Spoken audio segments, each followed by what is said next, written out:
Assalamu alaikum dears.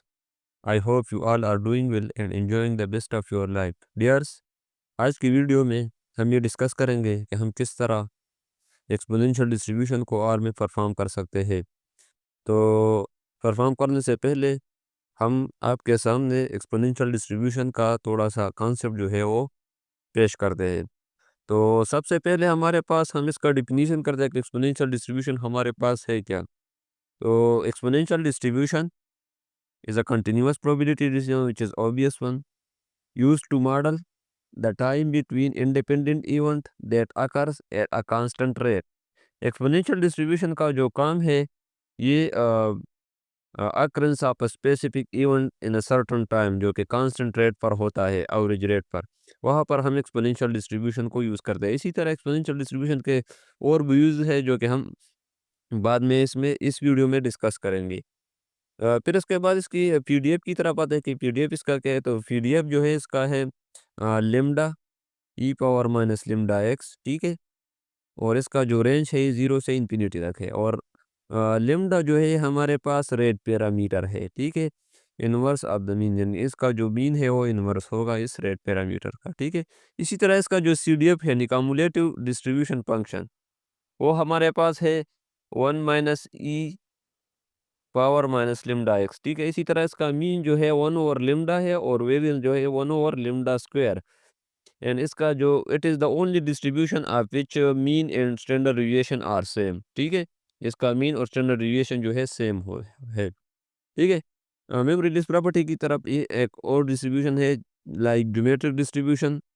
यहाँ पर भी जो है मेमोरी लिस्ट प्रॉपर्टी जो है होल्ड कर रहा है एक्सपोनेंशियल डिस्ट्रीब्यूशन। अब मेमोरी लिस्ट प्रॉपर्टी हमारे पास क्या है। तो the probability of an event occurring in the next time period is independent of how much time has already passed, ठीक है। तो ये मेमोरी लिस्ट प्रॉपर्टी है। अब हम आते हैं इसके स्क्यूनेस। स्क्यूनेस जो है ये 2 है, इसका ऑलवेज पॉजिटिव होता है, ठीक है, और showing to the right shape जो कि राइटली स्क्यूड होता है, ठीक है। इसी तरह इसका जो कार्टासिस है ये 6 होता है जो कि हमारे पास लिप्टोकार्टिक होता है, ठीक है। पॉजिटिवली स्क्यूड है एंड लिप्टोकार्टिक, ठीक है। इसके बाद इसके यूज़ में हमारे पास रिलायबिलिटी इंजीनियरिंग है। इसका जो है time until failure of electronic components machine और सिस्टम, ठीक है। इसी तरह क्यूनिंग थ्योरी जो है इसमें भी इसके यूजेस है, यानी ये time between arrival of customer in a queue और calls to a call centre, ठीक है। इसी तरह इसका सर्वाइवल एनालिसिस में भी है modelling life times of individual और time of an event like disease remission, ठीक है। तो इंशाल्लाह हम सर्वाइवल एनालिसिस में इस एक्सपोनेंशियल डिस्ट्रीब्यूशन को भी यूज़ करेंगे, ठीक है। तो ये थोड़ा सा बैकग्राउंड था एक्सपोनेंशियल डिस्ट्रीब्यूशन के बारे में, ठीक है। अब हम आते हैं और एक प्रैक्टिकल एग्जांपल जो है वो एक्सपोनेंशियल डिस्ट्रीब्यूशन में परफॉर्म करते हैं कि हम किस तरह एक्सपोनेंशियल डिस्ट्रीब्यूशन को इस हार में मैनिपुलेट कर सकते हैं, फिर इस पर जो है फर्दर इसकी जो प्रोबेबिलिटीज़ है वो निकाल सकते हैं, ठीक है। तो एक एग्जांपल है हमारे पास, a coffee shop observe that on average 10 customer arrives per hour, ठीक है। 10 कस्टमर जो है ये ऑन एवरेज, यानी 1 ओवर लिम्डा जो है हमारे पास 10 कस्टमर पर हावर्स, यानी 1 घंटे में 10 कस्टमर जो है ऑन एवरेज आ रहे हैं एक कॉफ़ी शॉप में, ठीक है। We want to answer the following question using exponential distribution. First हमने फाइंड करना है what is the probability that the next customer arrives in less than 5 minute. अब क्या प्रोबेबिलिटी है कि नेक्स्ट कस्टमर जो है ये लेस देन 5 मिनट से जो है वो अराइव हो सके इस कॉफ़ी शॉप में, ठीक है। इसी तरह दूसरा है हमारे पास what is the probability that the next customer will take more than 15 minutes, ठीक है। ये भी हो सकता है, हम एक्सपोनेंशियल डिस्ट्रीब्यूशन के थ्रू यूज़ कर सकते हैं, प्रोबेबिलिटी जो है वो फाइंड कर सकती है। और तीसरा जो है मोस्ट इम्पोर्टेंट, यानी प्लानिंग पर्पस के लिए, simulate the time between customer arrives over 8 hours and visualise the result. हमने सिमुलेशन जो है वो करनी है 8 आवर्स में कि कितने जो कस्टमर्स है हमारे पास आ सकते हैं, ठीक है। इसको हम विजुअलाइज भी करेंगे, ठीक है। तो गिवन पैरामीटर हमारे पास है लिम्डा इक्वल टू 10, ठीक है। रेट पर मिनट जो है लिम्डा और 60 होगा, ठीक है। क्योंकि एक हमारे पास एक हावर में 60 मिनट होते हैं तो इसीलिए हमने इसको कन्वर्ट किया, ठीक है। तो यहाँ पर हमारे पास रेट पर मिनट जो है 0.66 आ रहा है। ठीक है, अब हमने पहला जो प्रोबेबिलिटी है वो फाइंड करना है, यानी probability that the next customer will arrive in 5 minute. ठीक है, कंट्रोल इंटर करें आप इसको, एनी टाइम 5 मिनट्स। ठीक है, probability less than 5 P x. आप मैंने आपको पी एक्स की कंसेप्ट जो है वो पहले वीडियो में समझाई थी, आप वहाँ पर देख सकते हैं कि पी एक्स हमारे पास क्या है।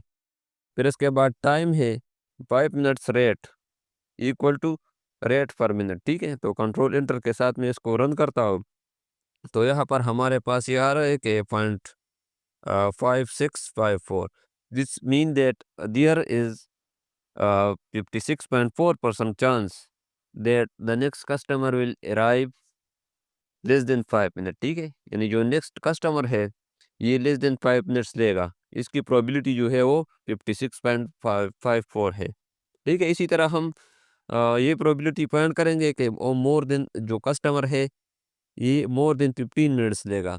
ठीक है, तो कंट्रोल एंटर के साथ में इसको रन करता हूँ, टाइम अंडरस्कोर 15 अंडरस्कोर मिनट्स। ठीक है, और प्रोबेबिलिटी हम करेंगे। ठीक है, फिर 1 माइनस, क्योंकि ये ग्रेटर है, वहाँ पर लिस्ट था तो इसलिए हमने 1 माइनस नहीं, ये ग्रेटर है तो हम कम्प्लीमेंट्री जो ला है वो यूज़ करेंगे। तो कंट्रोल एंटर के साथ मैं इसको रन करता हूँ, यहाँ पर भी मैं कंट्रोल एंटर के साथ रन करता हूँ, तो इसकी जो प्रोबेबिलिटी है वो है 0.0820। ठीक है, तो it mean that there is 8.20% chance that the next customer will take more than 15 minutes. ठीक है, तो ये दूसरा पार्ट हो गया। अब तीसरा जो कि मोस्ट इम्पोर्टेंट पार्ट है वो हम किस तरह करेंगे। ठीक है, तो हमने सिमुलेशन के लिए कुछ इस तरह करना है कि कुछ नेम रैंडम नंबर भी जनरेट करने हैं। ठीक है, थ्रू एक्सपोनेंशियल डिस्ट्रीब्यूशन। इसी तरह हमने जो है वो हावर्स को मिनट्स में कन्वर्ट करने हैं, तो क्योंकि हमारे पास 8 हावर्स है। ठीक है,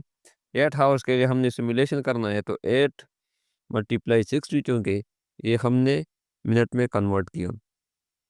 ठीक है, तो यहाँ पर हावर्स नॉट पाउंड, तो हम सबसे पहले हावर्स को रन करेंगे। ठीक है, फिर सिमुलेट करेंगे, तो यहाँ पर हमारे पास 480 जो मिनट्स है वो आ गए। ठीक है, फिर इंटरवल इंटरवल अराइवल टाइम्स। ठीक है, फिर हमने आर एक्सपोनेंशियल जो कि जनरेट करेगा रैंडम नंबर हमें एक्सपोनेंशियल डिस्ट्रीब्यूशन के।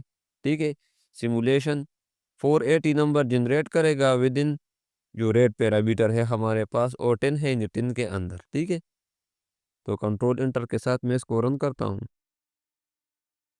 तो यहाँ पर हमारे पास जो है वो रैंडम नंबर जनरेट हुए। ठीक है, तो यहाँ पर हमारे पास रैंडम नंबर जनरेट हुए। फिर हमने कम्युलेटिव निकालना है, क्योंकि हम कम्युलेटिव के लिए हम एक हिस्टोग्राम भी क्रिएट करेंगे, तो इसलिए हमें कम्युलेटिव जो है वो चाहिए। तो इसीलिए हमने लिखा arrival time equal to cumulative sum. ठीक है, और फिर जो इंटरवल है, तो कंट्रोल इंटर के साथ मैं इसको रन करता हूँ। ठीक है, और हमने जो है इसको लिमिट करना है 8 हावर्स तक। ठीक है, तो इसलिए हमने यहाँ पर जो है वो रखना है कि अराइवल टाइम। ठीक है, फिर इसके बाद अराइवल टाइम में हमने लिखना है कि अराइवल टाइम लेस देन और equal to simulation minutes. Simulation minutes आपके पास कौन सी है, ये है।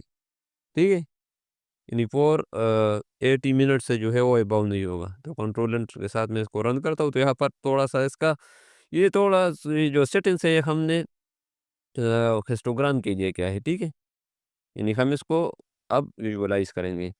फिर इसके बाद हम विजुअलाइजेशन की तरफ आते हैं, तो हिस्ट जो कि हिस्टोग्राम का फंक्शन है। ठीक है, इंटरवल इंटरवल अराइवल टाइम्स है। ठीक है, ब्रेक हमने 30 लिया है, प्रोबेबिलिटी जो है वो ट्रू लिया है, और जो बार्स के जो कलर्स है वो हमने लिए है लाइट ग्रीन। ठीक है, इसी तरह मेन जो टाइटल है हमने लिखा है histogram of interval arrivals time. ठीक है, कॉफ़ी शॉप, और एक्स लैब जो है हमारे पास ये है। तो कंट्रोल एंटर के साथ मैं सिंपली इसको रन करता हूँ, तो यहाँ पर हमारे पास जो है वो एक ज़बरदस्त हिस्टोग्राम जो है वो शो हुआ। तो ये जो है इसी तरह अगर आप देखें तो हिस्टोग्राम जो है, सॉरी, जो कर्व है एक्सपोनेंशियल डिस्ट्रीब्यूशन को इसी तरह है। इनिशियल में आपके पास टॉप पे होगा और आहिस्ता आहिस्ता जो है वो बॉटम पे आएगा। ठीक है, अब इसके बाद हम एक कर्व जो है वो ऐड करेंगे इसमें। ठीक है, कर्व किस तरह ऐड करेंगे, तो इसके लिए आपने जो है कंट्रोल एंटर के साथ अगर आप इसको रन करें तो यहाँ पर जो है ये कर्व ऐड होगा। ठीक है, अगर मैं इसको जूम करूँ तो यहाँ पर जो है ये एक कर्व, ज़बरदस्त सा कर्व जो है वो ऐड हो गया आपके पास। ठीक है, ये जो कर्व है इन एक्सपोनेंशियल डिस्ट्रीब्यूशन का वो आ गया आपके पास। अब इसमें हम क्या करना है, फिर इसके बाद कम्युलेटिव जो है वो कर्व करना है। ये तो है, ये तो सिंपल इसका कर्व है, अगर हम इसको कम्युलेटिव कर ले, ठीक है, तो कम्युलेटिव भी कर सकते हैं। ठीक है, किस तरह करेंगे, प्लॉट करेंगे, अराइवल टाइम है। ठीक है, लेंथ जो है 1 से लेकर लेंथ ऑफ इंटरवल टाइम्स आपके पास क्या है, इंटरवल टाइम्स आपके पास है कम्युलेटिव सम है। ठीक है, तो इसलिए हमने जो है इंटरवल टाइम्स रखना है। ठीक है, फिर इसके बाद टाइप जो है वो एस होगा, कलर जो है ऑरेंज करे, आप कुछ भी रख सकते हैं। इसका जो एक स्लैब है आप टाइम यानी मिनट्स लगे, वाई लैब जो है कम्युलेटिव नंबर ऑफ कस्टमर से। ठीक है, इसी तरह मेन में आप कस्टमर अराइवल्स और 8 आवर्स, ठीक है, Y limit and X limit आप रख सकते हैं। तो आप इसको जूम करें तो इन्होंने सिमुलेशन जो है दिया है ओवर 8 आवर। ठीक है, सॉरी मैं इसको इस तरह कर दूँ,